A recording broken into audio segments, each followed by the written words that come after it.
ടുഡേറ്റ് മലപ്പുറത്തിലേക്ക് സ്വാഗതം. പട്ടിക്കാട് വടപുറം സംസ്ഥാന പാതയിലെ ആക്കപ്പറമ്പ് മുതൽ പട്ടിക്കാട് വരെയുള്ള ഭാഗങ്ങളിലെ ശോചനീയാവസ്ഥയിൽ പ്രതിഷേധിച്ച് സ്വതന്ത്ര ബസ് തൊഴിലാളി യൂണിയന്റെ നേതൃത്വത്തിൽ സെപ്റ്റംബർ 2 തിങ്കളാഴ്ച റൂട്ടിൽ സൂചനാ പണിമുടക്ക് നടത്തും. മഴക്കാലത്ത് പലതവണ റോഡിലെ കുഴികളടച്ച പാതയിൽ വീണ്ടും വൻഗർത്തം രൂപപ്പെട്ട അവസ്ഥയാണ് നിലവിലുള്ളത്. പ്രതിശുദ്ധ വരൻ വിവാഹ ദിവസം ജീവനൊടുക്കി. കരിപ്പൂർ കുമ്മിണിപ്പറമ്പ് സ്വദേശി ജിബിനാണ് മരിച്ചത്. മുറിയിലാണ് കൈഞ്ഞരമ്പ് മുറിച്ച നിലയിൽ ജിബിനെ കണ്ടെത്തിയത്. മരണകാരണം വ്യക്തമല്ല. തിരൂർ തൃത്തല്ലൂരിൽ പുറത്തൂർ GHSS സ്കൂളിന് സമീപം കാർ ബസ്സിലിടിച്ച് വിദ്യാർത്ഥികൾ ഉൾപ്പെടെ 6 പേർക്ക് പരിക്ക്. ബസ്സിലിടിച്ച കാർ തൊട്ടടുത്ത വൈദ്യുതി തൂണിലും ഇടിച്ചു. വൈദ്യുതി തൂണിലിടിച്ച് കാർ നിന്നതിനാലാണ് വൻ അപകടം ഒഴിവായത്.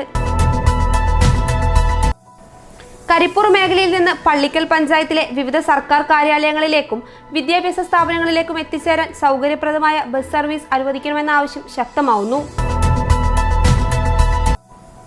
തിരുനാവായ തവനൂർ പാലം യാഥാർത്ഥ്യമാക്കുന്നത് സർവോദയ പ്രവർത്തകരുടെ സ്വപ്നമാണ്.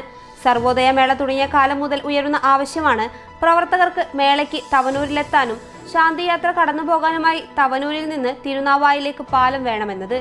സെപ്റ്റംബർ 8 മന്ത്രി മുഹമ്മദ് റിയാസ് നിർമ്മാണ പ്രവർത്തനത്തിന് തുടക്കം കുറിക്കും.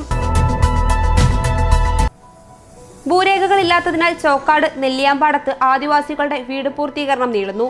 ലൈഫ് പദ്ധതിയിൽ അവസാന ഗഡു ലഭിക്കാത്തതാണ് തടസ്സം. ഫണ്ട് വൈകുന്നതിനാൽ വൈദ്യുതീകരണം അടക്കം നീണ്ടുപോയി. വീട്ടിൽ കയറി കിടക്കാൻ കഴിയാത്ത അവസ്ഥയിലാണ് ആദിവാസി കുടുംബങ്ങൾ. Kerala state barber and beautician association Manjeri block വാർഷിക സമ്മേളനം നടത്തി. KSBA ജില്ലാ സെക്രട്ടറി വി റിയാസ് പരിപാടി ഉദ്ഘാടനം ചെയ്തു. ഇതോടെ ടുഡേറ്റ് മലപ്പുറം സമാപിക്കുന്നു. പുതിയ വാർത്തകളുമായി അടുത്ത ദിവസം കാണാം. നന്ദി.